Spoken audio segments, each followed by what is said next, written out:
সংগ্রামে আজাদ কাশ্মীরের নিয়মিত বাহিনীর সঙ্গে এগিয়ে এলো। আমার পরনে তখন বনের রক্তমাখা ওড়না। কথাগুলো বলছিলেন শহীদ বুদ্ধিজীবী মমতাজ হোসেনের বড় ছেলে জাফর আহমেদ উসমানী। আজ শহীদ বুদ্ধিজীবী দিবস। বিশেষ এই দিনে বিভীষিকাময় দিনটির স্মৃতিচারণ করলেন তিনি। দিনটি ছিল 1971 সালের 21শে এপ্রিল। নরকীয় হত্যাকাণ্ডে 2 মে বাড়িতে আশ্রয় নিতে আসা এক কিশোর সহ শহীদ হন চাঁপাইনবাবগঞ্জের চিকিৎসক মমতাজ হোসেন। সেদিন প্রাণে বেঁচে গিয়েছিলেন শহীদ বুদ্ধিজীবী মমতাজ হোসেনের বড় ছেলে জাফর আহমেদ উসমানী। তার ভাষ্য মতে দুপুর 12টা কি 12:30 গোসল করছিলাম। বাথরুম থেকে শুনতে পাচ্ছিলাম সদর দরজায় জোরে জোরে ঠক ঠক আওয়াজ হচ্ছে। কিছুক্ষণের মধ্যে বুঝতে পারি দরজা ভেঙে বাড়িতে একদল মানুষ ঢুকে পড়েছে। আতঙ্কিত হয়ে যেভাবে ছিলাম সেইভাবে বাথরুম থেকে বেরিয়ে আসি।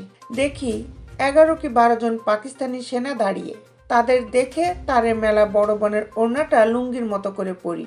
সেনারা বাড়িতে ঢুকে আব্বাকে নির্দেশ দিল পরিবারের সবাইকে তাদের সামনে হাজির করতে। আম্মা সহ আমরা 6 ভাই বোন সঙ্গে সঙ্গে জড়ো হলাম।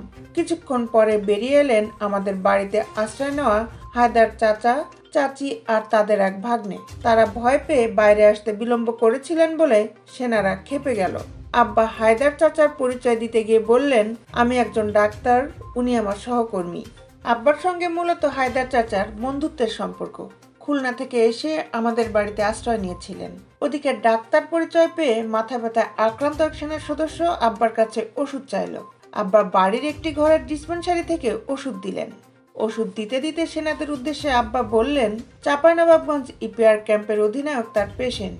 ওই সময় খেয়াল করলাম সেনারা নিজেদের মধ্যে কানে কানে কথা বলছে। এরপরই বাড়িতে লুটপাট শুরু করলো। সিন্দুক ভেঙে সোনার গহনা আর দামি জিনিসপত্র নিল। এরপর দোতলার ঘরগুলোতে গান পাউডার ছিটিয়ে আগুন ধরিয়ে দিল। একইভাবে এরপর নিচতলার ঘরগুলোতেও আগুন দিল। আমরা সবাই নির্বাক। আমি তখন বেশ ছোট। আকস্মিক ঘটনায় ভয়ে কুঁকড়ে যাই।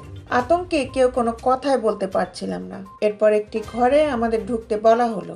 আব্বা, মা, মায়ের কোলে ছোট্ট জামিল আর তার আঁচল ধরে আমার 2 বছরের ছোট জাকি, হায়দার চাচা, চাচি, তাদের ভাগ্নে, আমার 2 বোনের সঙ্গে আমিও তড়িঘড়ি করে ঘরের মধ্যে ঢুকে পড়লাম। যে যার মতো আশ্রয় নিলাম সোফার পাশে, খাটের নিচে। অন্ধকার ঘরটা বাইরে থেকে বন্ধ করার কোনো ব্যবস্থা নেই। ওদিকে দাও দাও করে জ্বলছে আগুন। ভয়ে জড়সড় হয়ে আছি সবাই। এর মধ্যেই গুলির শব্দ। সেই শব্দে কানে তালা লেগে গেল। পাকিস্তানি হানাদার বাহিনীর সেনারা বাড়ি থেকে চলে যাওয়ার পর খাটের নিচ থেকে বের হতে মেঝেতে দেখি আমার বড় বোন আর হায়দার চাচার ভাগ্নে গুলিবিদ্ধ হয়ে মাটিতে লুটিয়ে পড়েছেন। আমরা তাদের ধরতে ধরতেই শুনি আব্বার উরুতে আর ছোট বোন মাসকোরা খাতুনের পেটেও গুলি লেগেছে। আহত আব্বা আর ছোট বোনকে নিয়ে আমরা দ্রুত আশ্রয় নেই পাশের একটা পরিত্যক্ত বাড়িতে। মা আমাকে পাঠায় আব্বার বন্ধু ফজলুর চাচার বাসায়। আমি রুদ্ধশ্বাসে দৌড় দিয়ে তার বাসায় যাই। আমার পরনে তখন বড় বোনের ওড়না। ঘরে তাকে ধরতে গিয়ে ওড়নাটা রক্তে ভিজে গেছে। ফজলুর চাচার ছেলে উহাব আমাকে একটি হাফ প্যান্ট ও শার্ট এনে দিলেন পরতে। সব শুনে ফজলু চাচা একটি গরুর গাড়ি ঠিক করলেন আমাদের পরিবারকে নিয়ে আসার জন্য। সেই গরুর গাড়িতে করে পরিত্যক্ত বাড়িটি থেকে আমাদের সবাইকে নিয়ে আসা হলো ফজলু চাচার বাসায়। আব্বার তখন রক্তক্ষরণ চলছিল।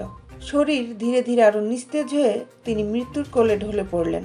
রাতে নামশঙ্কর বাটিতে জানাজা শেষে আব্বা, বড় বোন আর হায়দার চাচার ভাগ্নেকে দাফন করা হলো। 22শে এপ্রিল ভোরে গরু গাড়িতে করে আমরা চলে যাই দাদার বাড়ি রাজশাহীতে। ছোট বোনটা তখনও কাতরাচ্ছিল। সেদিনই তার মৃত্যু হলো। আব্বা আর 2 বোনকে হারিয়ে আম্মা শোকে পাথর হয়ে যান।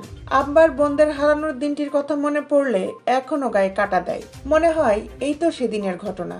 তখন মনে মনে সান্ত্বনা খুঁজি, দেশের স্বাধীনতায় আমাদের পরিবারের মতো কত না লাখো প্রাণ ঝরেছে।